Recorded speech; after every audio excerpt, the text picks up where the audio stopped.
Okay, so welcome everyone to this free Accelerate Sales Masterclass on unlocking your sales numbers. And thank you for trusting me with some of your time. And for those of you who have turned up live, lucky you, I will be sending you my super duper very fantastic sales numbers spreadsheet that is got lots of magic in there. And so while I'm just letting a few more people in, which is fantastic, thank you. And what we will do is kick off. I do have a section at the end of the masterclass for questions. So I invite you to I'm just going to put my headphones in. Sorry. I invite you to put them in the chat or note them down, and we'll come to them at the end. Yeah. Okay. Good. Okay. Right. So let's get stuck in.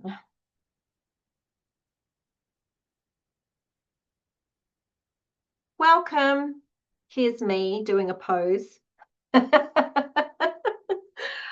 hate photographs. Anywho, welcome. For those of you who don't know me, my name is Frances Pratt and I run Accelerate Sales. My claim to fame is that I teach people who hate selling to learn how to love it. And today I'm focusing on sales numbers. So looking forward to helping you think that through. So you're in the right place if you have your business or you're working in a business, but getting that consistency around clients and around knowing your numbers and all of those sort of things, that's a bit missing at the minute. You know that you have lots to offer, but how do I get people buying or buying more consistently from me? So you're in the right place if those are the things. This isn't for you if you're not open to thinking about things differently, or you plan to take in part of the entire presentation and all the good bits and get a bit cross if I make you an offer at the end. So that's just a headline that I will be making an offer at the end of this free masterclass.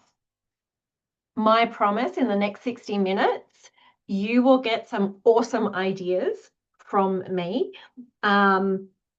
Everything that I do has been tested in my nearly 30 years in selling and 15 years in running my own business and helping people just like you learn how to sell with ease and grace. So lock in for the ride.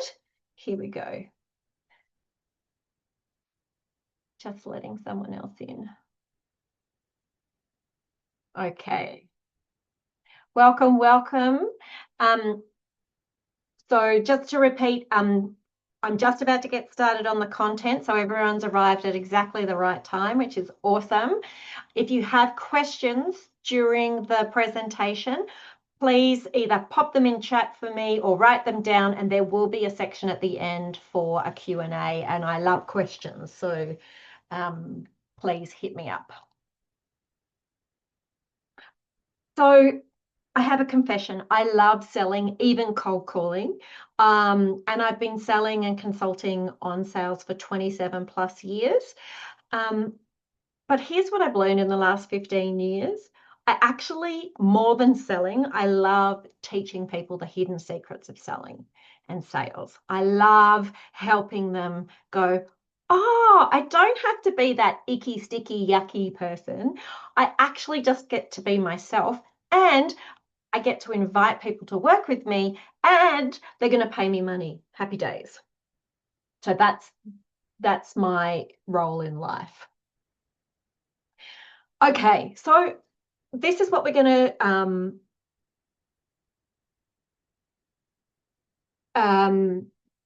why have I got free? And anyway, slide error. See, I'm not perfect. So what we're going to cover is, what are the essential numbers we need to know from a sales perspective in your business? What type of numbers are there? How do we do this? Like, once we get it out of a number, how do we actually get that into action? And then as I said, we've got time for questions at the end. So here's what your numbers give you: predictable revenue, less chasing, more ease.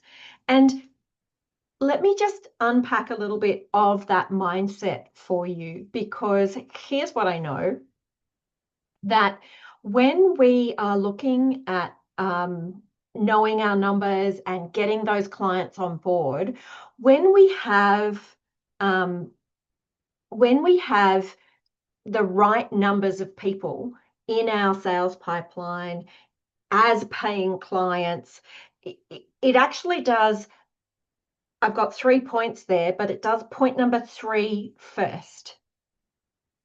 If we are looking for 3 sales this month and we only are talking to 3 people, that has a whole lot of angst in it, because the minute that person hesitates, one of those 3 that we have to close, or delays or doesn't get back to you, suddenly we feel like, oh my God, I'm never going to get this, right?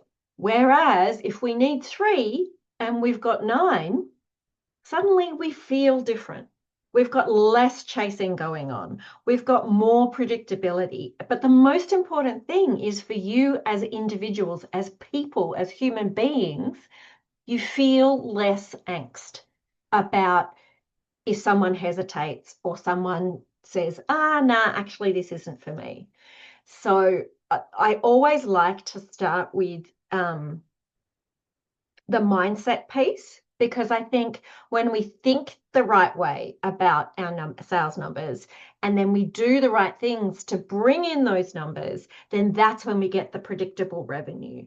But actually, that mindset piece has to come first. We've got to know where we're heading. We've got to know how to think about our sales numbers in a positive way so that we can actually get out there and do it. And here's the thing, right? I love Martin Luther King Jr. One of the tasks sometimes that I do with my coaching clients is get them to redo the "I Have a Dream" speech for their business. It's a really beautiful thing to do, because anyway. So that's just a bit of an aside, but it is beautiful. So what did he say? If I cannot do great things, I can do small things in a great way. So here's what I want to encourage you with as you go. Listen to me. No, as you listen to me today, and as you take some actions out of today, if there's one small change that you're going to make, then that is awesome. Okay? So do a small thing in a great way, and then do another small thing in a great way. And this is how we build momentum. We actually don't build momentum by doing 100 things poorly. That whole hustle methodology, I think, is flawed. So I just wanted to share my mate Martin with you. Okay. So there are some things that people need, you need to know in your business. But I want to say to you, these are awesome to know, but you're never going to find them out if you don't start tracking them and you don't start doing them. So I'm very much an action taker and encourage people to take actions. But here's the types of things I want you to know kind of in 6 months' time. What's your average sale? How many times do you need to contact or be in contact with a person in order to get them to buy from you? What are those ratios? Is it I find someone or they find me? Either way, I talk to them, I do a proposal, and then about 1 in 7 say yes. Or is it 1 in 3 say yes? Like, what is it? And I don't care. I mean, I do care, but it doesn't matter right now whether you don't know those numbers or do know those numbers. What matters is we start thinking about them in our business. So I want you to start thinking about what sort of business. And if you've got recurring revenue from that client, the average sale might also look at that, what a 12 months revenue from that client look like. So, and how do I actively get referrals from my existing clients, and how many do I get, and where are my leads coming from? Are they web activity? Are they referrals? Where are they coming from? But as I said at the beginning, let's start by starting. Okay, so in order to go forwards, what I encourage you to do is to go backwards. Now, for those people who've come live to this masterclass today, you are winners, because I'm going to send you a spreadsheet that helps you do this. Winner, winner, chicken dinner. But if you're listening to, actually, I don't do a recording, but I am recording, but I'm not sending it to people. Anyway, if you happen to be listening to this and not live, you can still do this for yourself. Or if you have great manners and reach out to me, send me an email saying, Fran, can I please have the spreadsheet? I will send it to you, because that's the sort of nice person I am. So what I want you to do is look at your last 12 months. It doesn't have to be complicated. Just grab a report out of Xero or your accounting system. And what you're looking at in this is what sales did you do?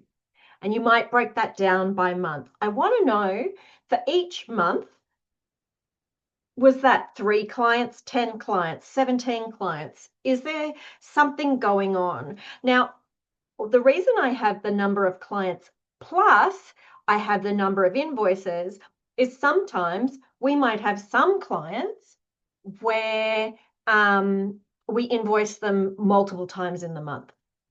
So that will help us get an average per client and per invoice. And just looking at that will give us some sort of idea about how many more of those types of clients we need in order to reach our goals, which is the whole point. And so I want you to be thinking about not just what has happened, but I want you to dive into that a little bit and go, look at that. In March, this happened. And in June, this happened. So are there any patterns at play there that can help you understand a little bit more about your clients? Also, I want you to think about, you might have some clients who weren't ideal. Let's face it, we've all met them. I'm in the process of writing a new book, and I'm calling these clients our Queen of Hearts, because I'm using Alice in Wonderland. So she's a nightmare, right? We don't want to replicate the Queen of Hearts. So can these numbers show you those clients you don't want to replicate, that you don't want to repeat? And that is fantastic information, in the same way that the ones that you do want to repeat is fantastic information, because sometimes knowing where we don't want to go is just as important as knowing where we do want to go. So that's looking backwards.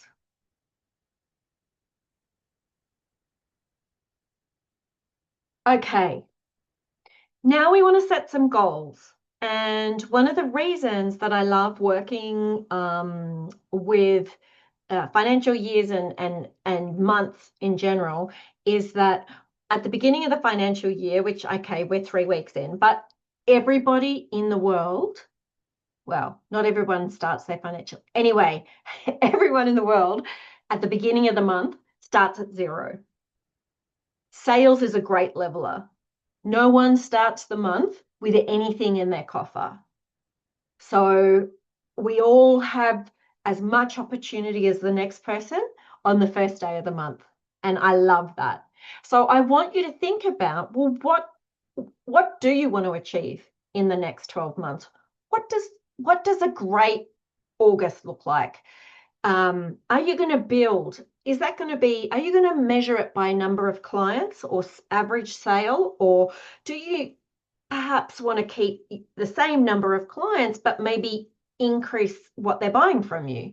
There's lots of different ways to play around with this. So, and I just encourage you to play, because when we put positive energy into the idea of what we want to do with our clients, that feeds forward into the actions that you're going to take. So the late great Stephen Covey says, start with the end in mind. So if you don't know where you're going, another quote from, I'm sorry, I'm down the rabbit hole with Alice in Wonderland, but is, I think it's the grub, wrong word, but it's, anyway, Caterpillar, who says to Alice, if you don't know where you're going, or Alice says, which way should I go? And he goes, well, where do you want to go? And she goes, I don't know. And he said, well, then it doesn't matter. So knowing where you're going to go is really important so that we can actually head off in that direction. So what I want you to do is then break that down. So you've got a map of what you think, where you want to go. And then I want you to think, is that income, that extra income, going to come from existing clients, or is it going to come from new clients? So that's a really good thing to break down. And the reason for that is that if you're selling into existing clients, it's heaps easier. So your statistics on how much activity you need to do to convert those sales is lower. And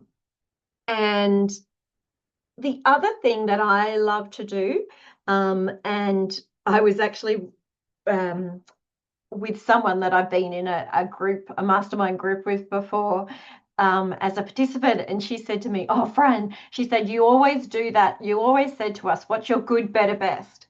So instead of setting one number, I want you to think about what's a good number, a better number, and a best number.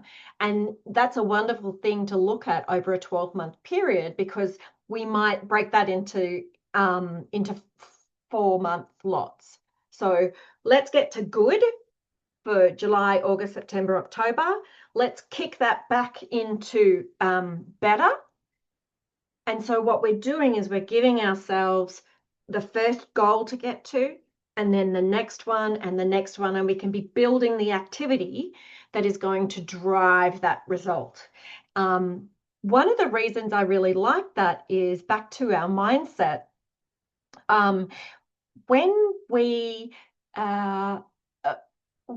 we feel like a goal that we've set ourselves is achievable, we're more likely to put effort into it. It's easier for us to move forward with that. Whereas if we set a goal and say, that's it, I'm going to lose 100 kilos, we go, that'll never happen. Okay. Whereas if we say, I'm just going to make one new client this month, you think, yeah, that's doable. So we want something that's doable, and then we can stretch ourselves with our better and our best.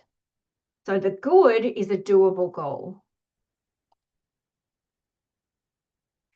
Now, in the special spreadsheet, and I think there's a couple of new people who have come in, but I'm sending those people who've come live to a special spreadsheet that does all this magic work for you. And what it does is it helps you reflect on your last 12 months, helps you put in your forecasts, and then it looks at what sort of activity numbers you need to be doing in order to generate that. And it uses some really broad rules of thumb around, percentages and metrics. And in the first instant, I just want you to know that they may not be 100% right, but it doesn't matter. What matters is now we're starting to track it. And then in 6 months' time and 12 months' time, you will know what those numbers need to be. But we need to set a goal and think about what activity drives that so that we can track those and then know those in our business. We're not just going to magically wave a wand and know exactly the numbers we need, activity numbers we need to be doing. That all comes from experience. So I just encourage you to start by starting.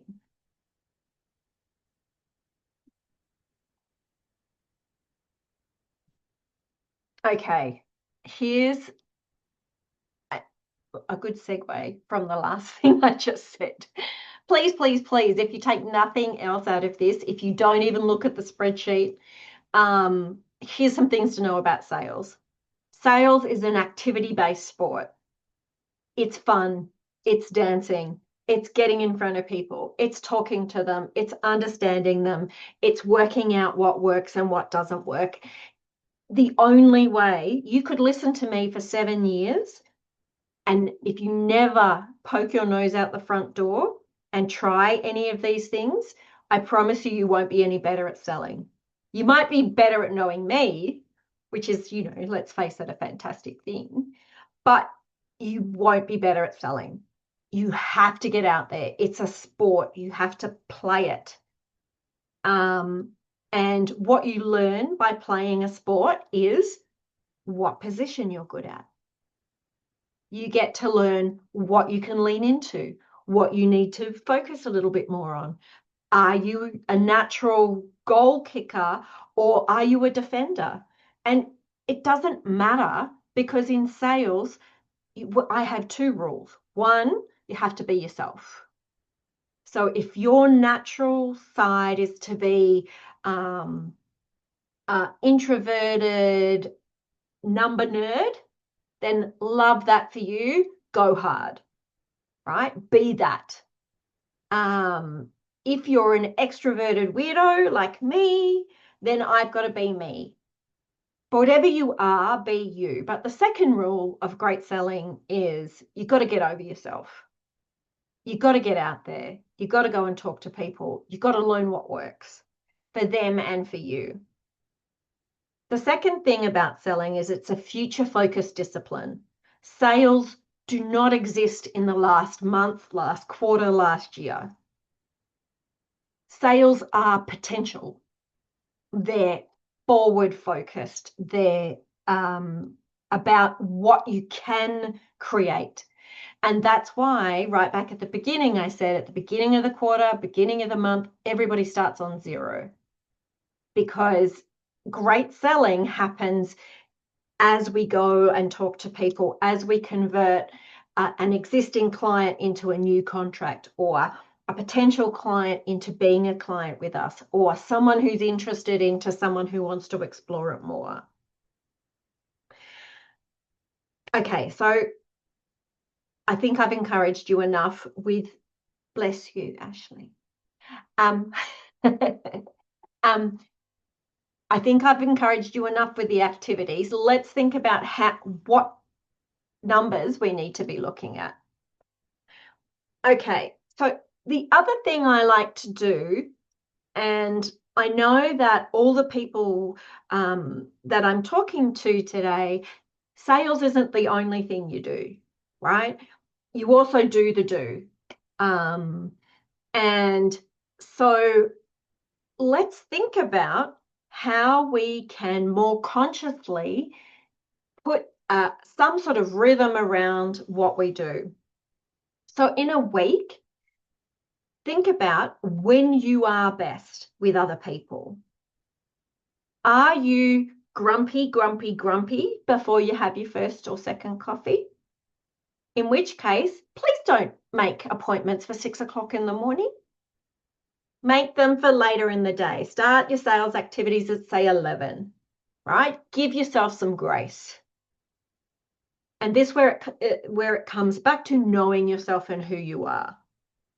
Set up some key times in your week where you're on normally in a good space and a good performer, and use those, allocate those as sales times and use them to say, oh, yeah, look, normally I meet with people on a Wednesday morning at 11 a.m. The good thing about using words like normally or typically is God bless people, and most of them are sheep, right? So if you say normally and typically, they'll hop over that fence that isn't there because they just want to be the same as everybody else. So think about the types of activities you want to be doing. So when are you going to do your follow-ups? When are you going to do your new client meetings? When are you going to do the circling back to your existing clients and doing reviews? So have some time set aside in your week so that those sales activities can happen. Then when I look at a monthly basis, what I like to do is the first 2 weeks of the month is about bringing new people, is about closing the sales I need to close for that month. So if my target is one new client, or using my good, better, best, 1, 2, or 3 new clients a month, great. My first 2 weeks, I've got that done. My second 2 weeks is then about filling the pipeline, filling the sales pipeline. Who am I going to take from interested to actually thinking about working with me, and how do I progress them? So that's what I do in the second half of the month. When you go back and look at your numbers, you will see some natural patterns. So again, be kind to yourself. Don't try and have a bumper month in June or January or December when nobody in your industry or the people that you work with are buying. Give yourself some grace, give yourself some space, and think about planning this activity. And I was just talking to someone earlier today, and she was talking about not really having enough money, and then she said her goal in the next 6 months was to get to $100,000. And I'm like, okay, that's great if you can do that, but I feel like that's more her best rather than the good. And so sometimes when we do that, we can discourage ourselves because we're nowhere near that goal. So it's good to stretch yourself, but not to a point where you give up.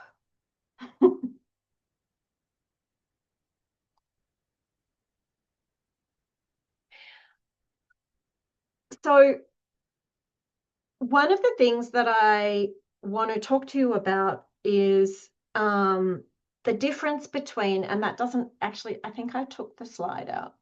Did I? Yep. So I'm going to go back here.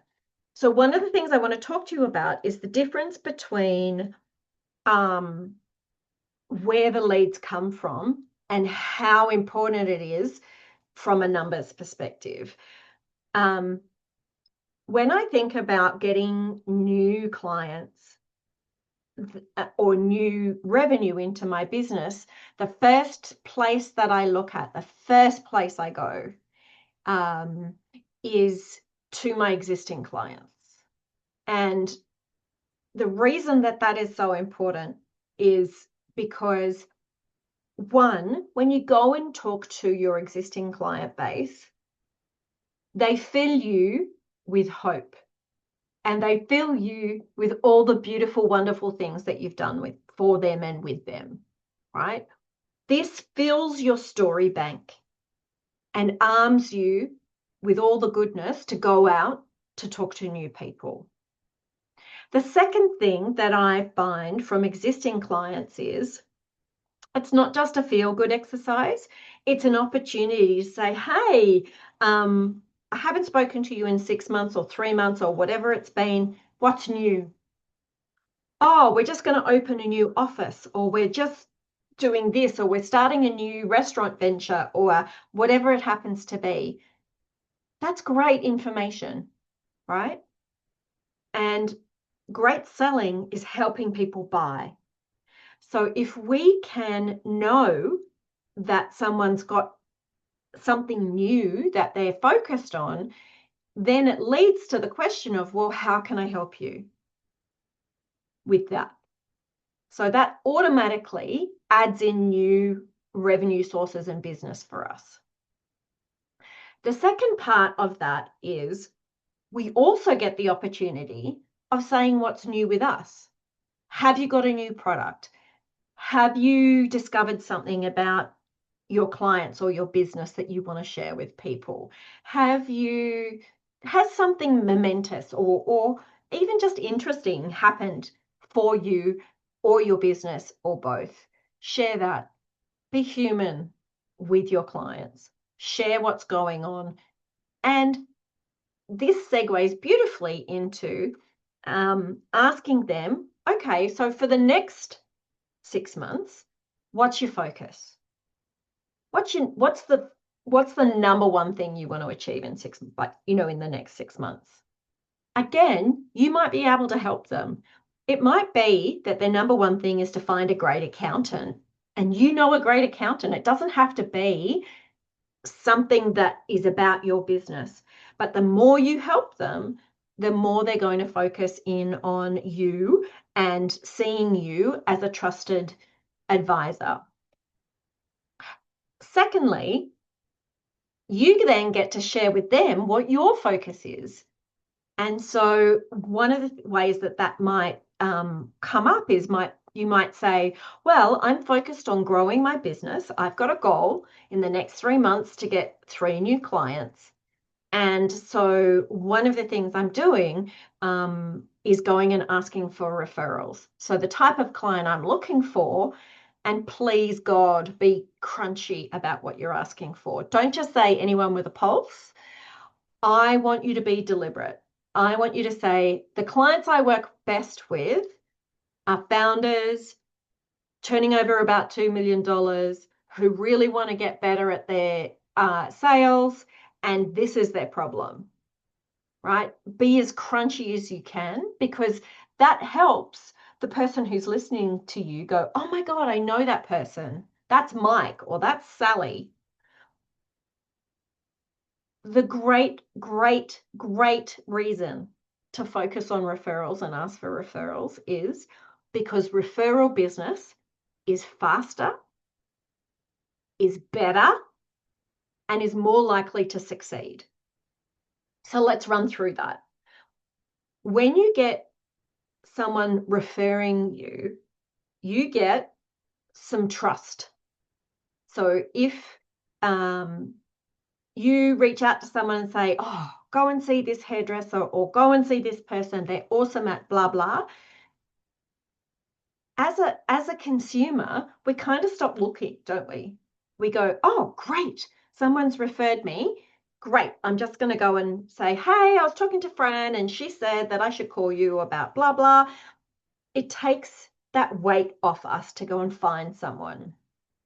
So when we go and talk to that person, we're more open, we're less guarded, we are more likely to tell them the truth about where we're at and what we want.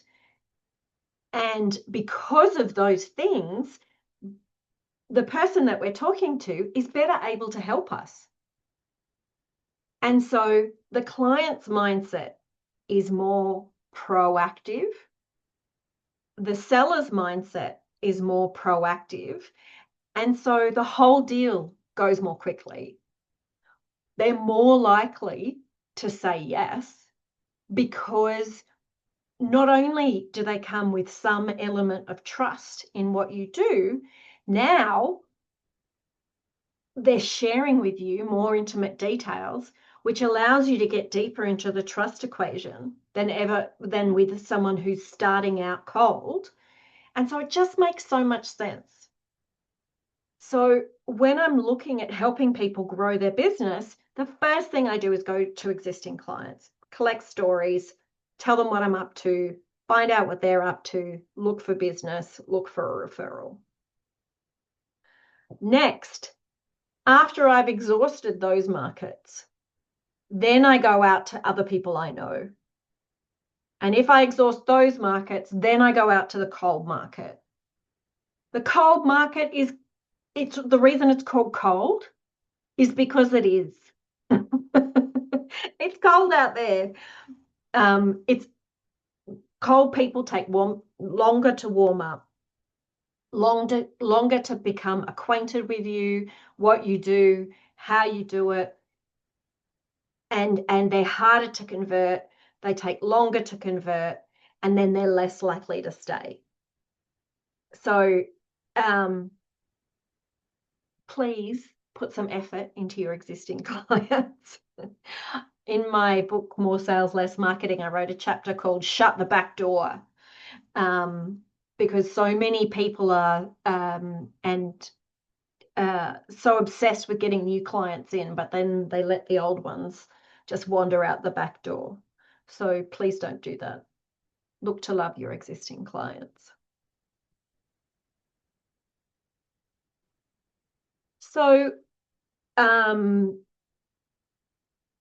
there's different types of businesses and different types of sales. So this is just another way to think about our sales pipeline and how we take qualified people from that outer circle into the inner circle. So on a weekly basis, I really need to be working on my current prospects, the people who I'm currently working with. So I'm either working with them this week, or I have the next meeting booked in my calendar for the next 2 weeks. On a monthly basis, I'm feeding more people into the sales pipeline and getting them to a point where they're a current lead. And what I mean by a current lead is they've got a proposal. They either have a proposal or I'm about to write one for them. So they're an active prospect. On a quarterly basis, I'm talking to industry players, sharing and improving knowledge, increasing awareness, thinking about how I'm going to do that. So this is another way of looking at your sales activity, because we need to be not just working with the people who already know us and want to work with us. We've got to be building that awareness and bringing those people into our web and into the closer areas as we move through. Questions? Okay, so there's nothing in the chat. Now listen, I'm going to stop